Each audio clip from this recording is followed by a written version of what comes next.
Are you ready for the ultimate bikepacking weekend adventure?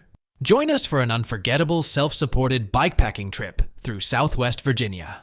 The Grayson Gravel Pie Bikepacking Adventure travels along the Virginia Creeper Trail, the beautiful gravel roads of Grayson County, Virginia, and the New River Trail. All lodging and camping arrangements are included, along with daily routes and guides riding along with you.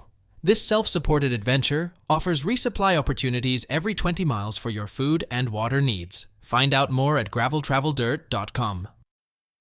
You're listening to Mid-Atlantic Gravel, Travel, and Dirt.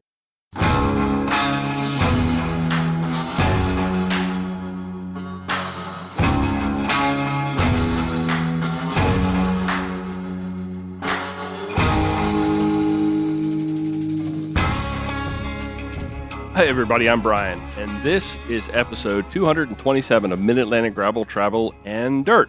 If you're new here, this is the podcast where we talk about gravel bikes, adventure biking, bikepacking, bike camping, or just playing bikes.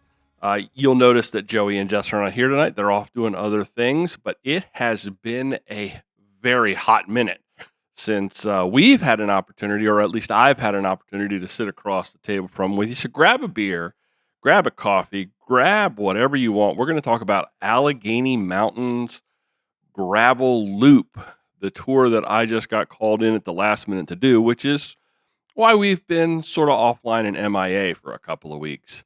We're going to talk a lot about that. It's out in West Virginia and a little bit into Virginia, some beautiful gravel, Greenbrier River Trail, and some more. Before we get to that, though, I got some great discount codes to share on either the Salt Stick website or the JoJ website. When you reach checkout, use the code LOVEYOUBUY. It takes 20% off all your items. Over at Cutaway USA, use discount code GTD20. It takes 20% off of your order there. And if you're in the market for a new hydration pack, check out Orange Mud. Use the discount code FF23RAINS to take 15% off of your order. Now, I use my Orange Mud hydration pack out in Allegheny in West Virginia, and performed incredibly well. There are certain times that having a hydration pack is the way to go, and this was one of those trips. I'm going to have all those discount codes and all of the links in the show notes. And we haven't done Strava Club in a very long time, and I know everybody's been missing that. I got top 100 rider random shout-outs. Our friend Jesse Piccolo of Smoked Pistachio fame from Pottstown, Pennsylvania, with 139 miles. I think I'm getting ready to see Jesse. I hope at Tour de Shunk with Eric and that whole crew from out in that neck of the woods. I'm hoping to get to see Jesse in just a couple of weeks. Dave Easley from Oklahoma City, Oklahoma, 176 miles. And Jim Borden from Mount Penn, Pennsylvania, with 138 miles. Now, I've gotten grief about not putting the decimal places, but every single one of our random shout-outs this week were miles that were exactly on the dot, no decimals. To break into the top 100 for the week, you needed 118.4 miles. Check us out over at strava.com/clubs/gravel travel dirt. We'd love to see you there. We'd love to keep track with what you're doing, and maybe you'll hear your name tossed out in one of the random shout-outs. So, let's dive right into Allegheny Mountains Gravel. It's a tour through the Adventure Cycling Association that I had put in as one of my interested items back when it was the time for us to tell the tours department what kind of tours we were looking to do. I didn't get the nod on it, and that's okay. But unlike Vermont, which was an event, which had like 40 people, this was a van-supported trip. So we only had 12 participants and 2 leaders, and we alternated ride days. And it came to be very, very, very last minute. The original co-lead that worked with Greg on this, she's an EMS firefighter and got the call to go out west to do some fire duty. And then her replacement came down with a bug at the last minute. And so I'm in the neck of the woods, and they gave me a call. And so I ended up heading out. It is an absolutely gorgeous, gorgeous tour that goes from Gap Mills, West Virginia, and it loops all the way up to, I guess the furthest north it goes is Middle Mountain, that sort of area of West Virginia up in the state forest up there. And it's probably it's over 400 miles and probably 15,000 feet of elevation gain during the course of the week. Day one with Adventure Cycling Course, everybody meets at the meetup location. And for this tour, day one was the Mon Cove Lake Park in Gap Mills, West Virginia. It is a state park, absolutely gorgeous state park. Big lake, a nice swimming pool, beautiful campsites, gorgeous, out in the middle of almost what felt like absolute nothing. But I would definitely someplace that I would go back to again. And we do our little meetup. Everybody gets around and introduces themselves, and we start off with a dinner that night, and we kind of go through the maps and the routes and what we're going to do during the course of the week. And then we camp that night and get up on day two and start our riding adventure. Day two, it was 64 miles and 2,500 feet of elevation gain. We went from Mon Cove Lake to Watauga State Park, and we rode mostly along the Greenbrier River Trail. When we left Mon Cove Lake, we did ride up Jones Mountain Road in through the Greenbrier State Forest. Then we passed under 64 and we wiggled our way back over to the very southern terminus or the southern end of the Greenbrier River Trail. That's a beautiful trail. It's a really nice natural surface trail. It slowly picks up elevation like most rail trails tend to do when you're traveling in the wrong direction. If you're traveling in the right direction, they slowly give it back to you. But we were going up, so we slowly picked up some elevation along that trail. After that climb up Jones Mountain Road, crossing over into Greenbrier State Forest, there was some elevation gain there. In fact, I believe most of the elevation on day one was picked up in the first probably 15 miles or so. Then we picked up the trail. It's sort of a nondescript kind of a beginning to the trail. It's just you're in this little neighborhood and here's a road, and then all of a sudden there's a little tiny parking lot and it says Greenbrier River Trail, and you start. And we followed the trail all the way to Siebert, which was the right across from the Watauga State Park. I found a cool little soft serve ice cream store in Siebert called Jack Horner's Corner.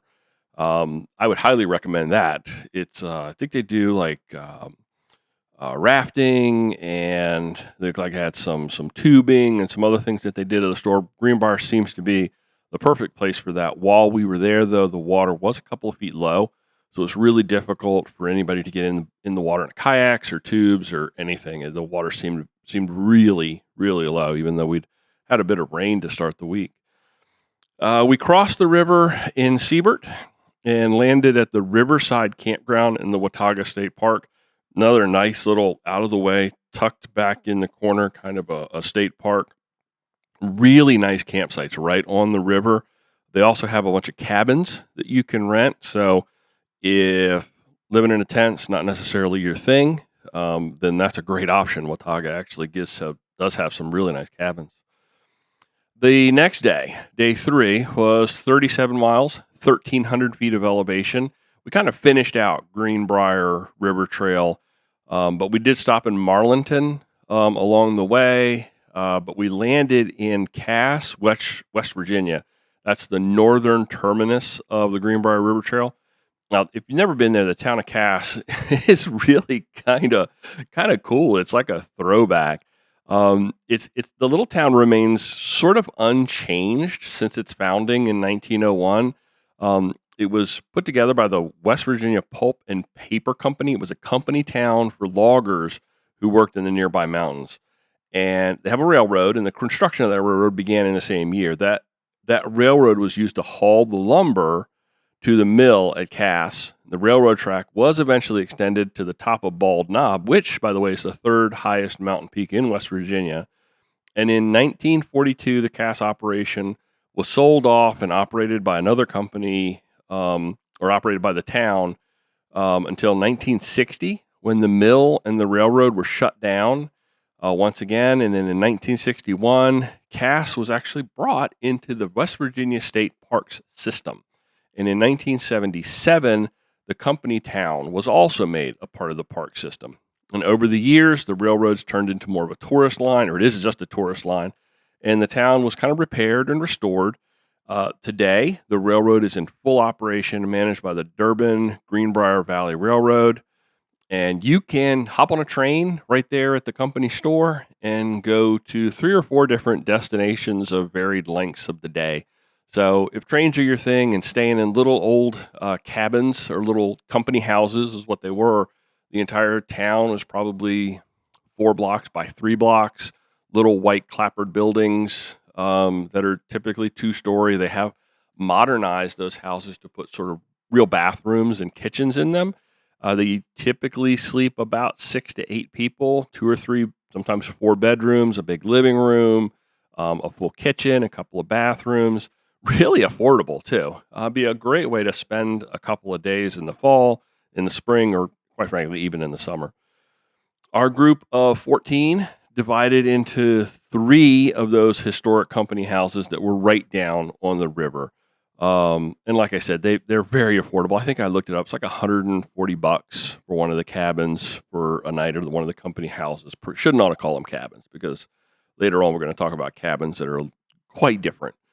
And they do have, like I said, full bathrooms, a full kitchen, and they've even put Wi-Fi into each one, which, if you're familiar with the area up there, it is not a place that you get a lot of cell coverage at all. In fact, most of the places we're going to talk about are so close to the Green Bank Observatory, that radio tower, that's at what they call a radio quiet zone. So you will get no cell coverage. In fact, people who live in these houses aren't even allowed to use microwaves unless they've put some special protections into place. So that's day 3. Day 4, it started really quick. The first 2.5 miles we had to climb up out of Cass, up out of the valley. So we had 600 feet of climbing in the first 2.5 miles. So it was straight up, up, up. The totals for the day, for day 4, 52 miles and about 4,000 feet of elevation. We were climbing the backside of Bald Knob, and once we got up to the top, we kind of bounced along a little ridge road that was sort of behind the knob of the mountain. And then we descended back down into Durban, little town that's seen better days, quite frankly. Looks like it has potential. There's some things there that I think if somebody came along and did the right thing, Durban could be a happening little place. But as it stands right now, it's kind of seen its better days. I think Cass gets all of the attention, and people go into Cass. They take the train to Durban, and there's lots of little excursions where you can hop off the train and have lunch and then head back to Cass. So Durban kind of misses the economic impact, so to speak, of the railroad. But we did stop at a place called Sweetie's, or at least I did, where I had probably one of the best cinnamon buns or cinnamon rolls I've had in a very long time. Fresh baked in the shop.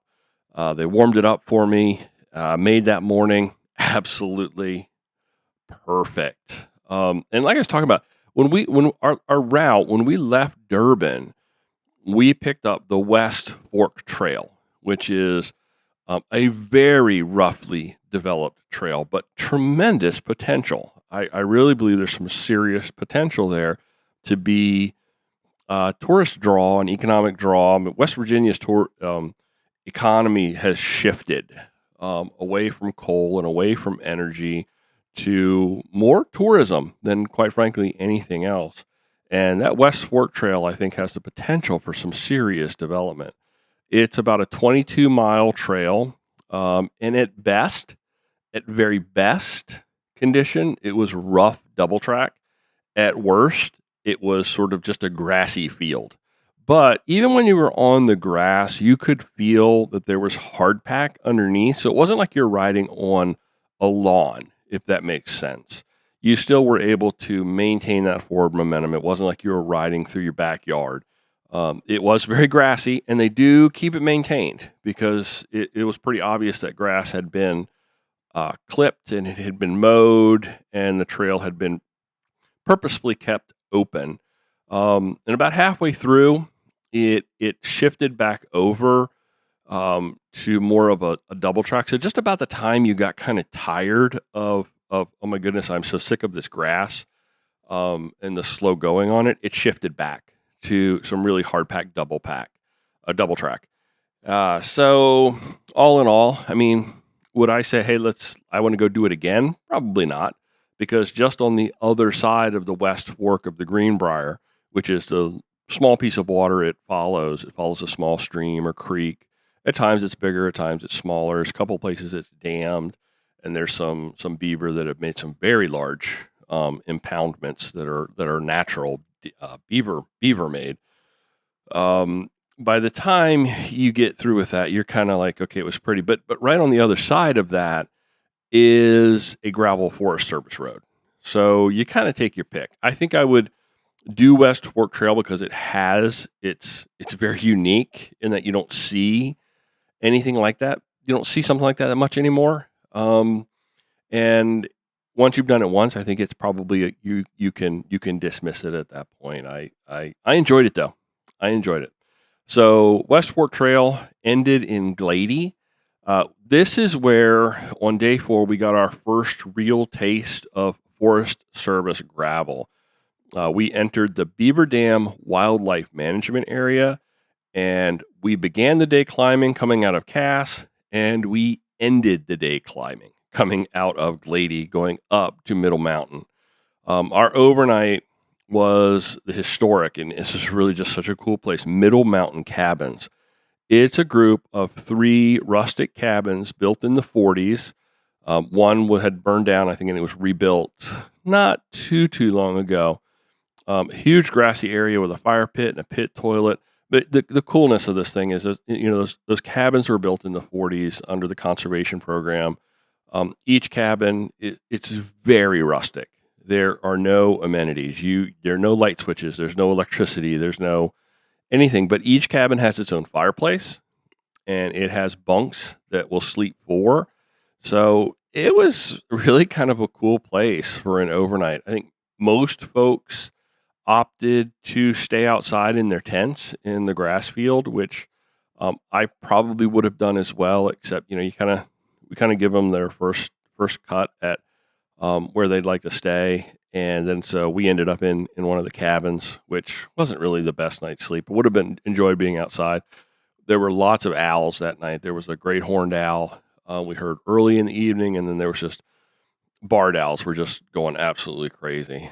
And we had a nice fire that night. It felt very Appalachian, if that makes sense. So that was day 4. Day five was 57 miles, another 4,000 feet of elevation. So we had a little bit of climbing to do along the top of the knob through Middle Mountain, and then we had sort of a big descent. We exited through the Little River WMA on their Forest Service gravel roads, and there was actually a grader in there. They were grading those roads when we went through, which, if you know, when they grade the road, it typically leaves one single track that is a little firmer, and then they seem to have pulled the gravel and made it looser in all the other areas. So it was difficult to find that line.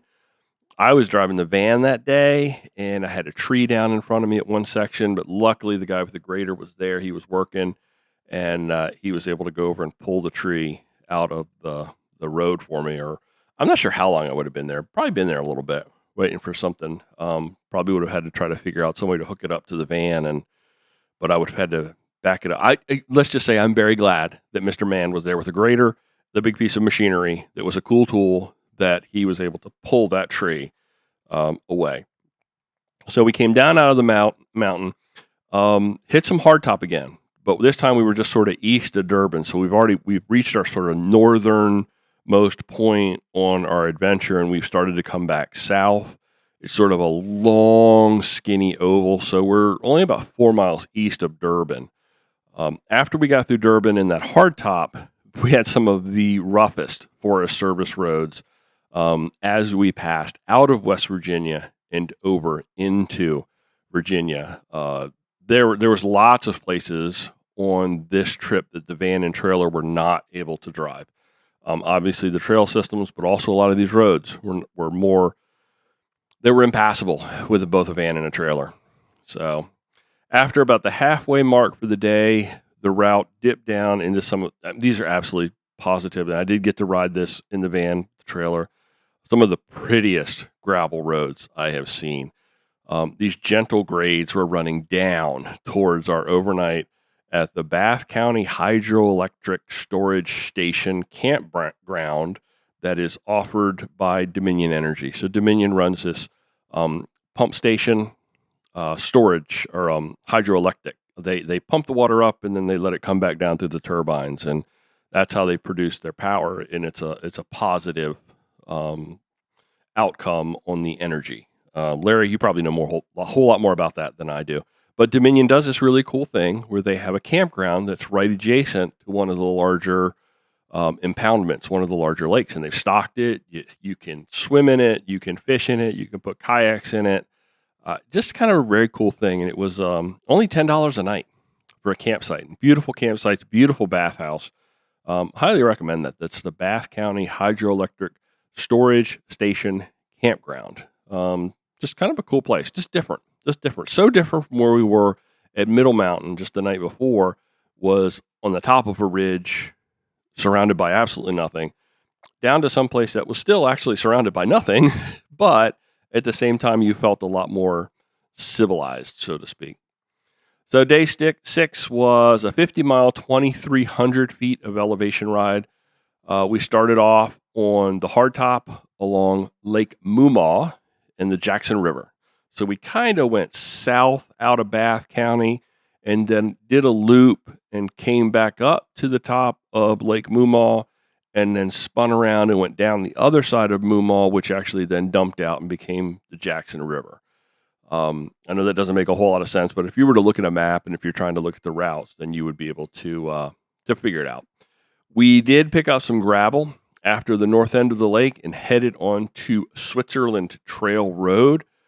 Gorgeous gravel, but some really, really pitchy stinger sections. They topped out at 14 to 16% that went on for a while, and it was relatively loose. They don't get a lot of traffic on some of those Forest Service roads.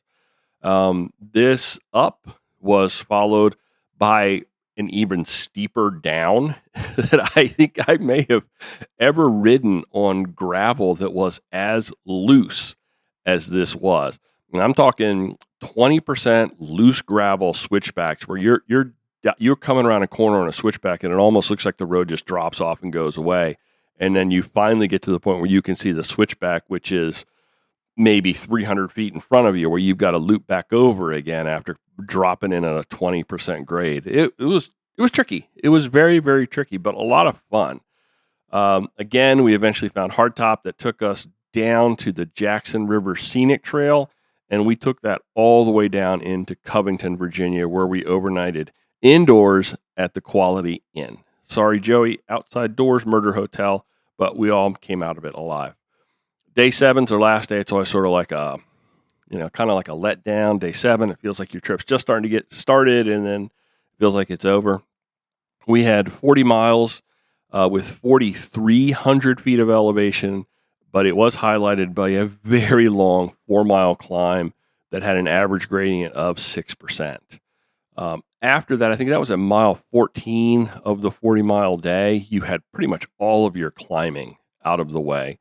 It calmed down, and we had a really nice run back to Moncove Lake to finish up the trip through Sweet Springs, and there's a little Amish or Mennonite, I'm not sure which one, bakery that's right there. It's a very popular destination. Like most folks actually stopped there and enjoyed something. I was in the van in the trailer, so I kept going. But what a successful trip. Beautiful routes. Not only beautiful routes, but fantastic participants. Just really some of the best people. And I hope some of you were listening to this because you're literally some of the best people that I have toured with as a whole group. Everybody was just pleasant. Everybody was motivated. Everybody made the right bike selections. Everybody was just happy to be there and ready to go and tackled the challenges and enjoyed the highlights and took their time and really, really soaked in the area. I think the area, that West Virginia area is absolutely beautiful from an environment standpoint, but also from a people standpoint. This is some of the friendliest, most outgoing, happy to help you people. I think that, in my opinion, I think West Virginia's gotten a really bad rap with regard to the quality of the people that are there. They're just some of the salt of the earth. They're some of the best people you're ever going to come across. And I would strongly encourage anybody to put West Virginia on their list of places that you would want to go and spend some time. In fact, some of these places I'm already looking at some maps and trying to figure out how it would be an opportunity to go back to shorten it up to like a weekend to get some of the highlights of this, or even to actually figure out a way to credit card it so you can eliminate a little bit of that camping. Do maybe self-contained and credit card it, but we'll see. Overall in all, like I said, fantastic trip. Highly recommend it. Whether you do it alone, with a group, with a professional group, whatever, get out there and explore it. So, gear that worked. I was on my Otso, and I put 42s on, those Pathfinder 42s, and I dialed that pressure in, I think, to right where I wanted it to be. I rolled both of them front and back at 30 PSI, which is, I think, lower than I've ever taken those tires. There was some rough gravel, but it ate it up. And it was faster than I expected it to be on the hardtop. I've always run those 42s. When I have to put them on hardtop, I run them up at around 50, 55. Even sometimes I've tried 60. But I think the lower pressure on that tire with the larger contact patch actually made that a faster tire on the hardtop. It could have been in my head. It could have been we were on so much chunky gravel that when I got on the hardtop, it felt like I was going faster. I don't think that's the case. I do believe that it actually really performed. So tire selection and pressure, those Pathfinder 42s, 30 PSI, perfecto. Gear that failed. So for a long time, I've been running a very cheap full frame bag that I got through Amazon, and I've had it for years. And I've just never really felt the need to invest heavily in a full frame bag. But this trip broke that bag. Literally, it broke that bag. It couldn't hold up to the rain. The zippers failed, and about halfway through the trip, I had decided I was done with it. And I actually, when I had signal, started researching bags to replace it. And while I was on the trip, I did go ahead and invest in a waterproof, not water resistant, but waterproof Apidura full frame bag. I looked at Revelate. All my other bags are Revelate. I looked there, but they still only touted themselves as being water resistant. And when you're on a tour like this and you're working a tour, you ride in the rain. I rode in the rain in Vermont. I rode in the rain in Allegheny at the beginning of the trip, but I rode a lot in the rain in Vermont, and it sucked. It really sucked having a bag that just was soaked, because the bag itself gets heavy. Everything inside of it gets heavy. Everything inside of it gets not ruined, but you pull your multi-tool out and it's already started to rust because it's been sitting in the rain in your bag for 4 days. I'm done with it. So I did invest that Apidura full frame bag, and it was here when I got home, and I've already tried it out on the bike, and it feels like proof is in the pudding. Gonna have to take it out in the rain, but I really feel like that was a smart choice.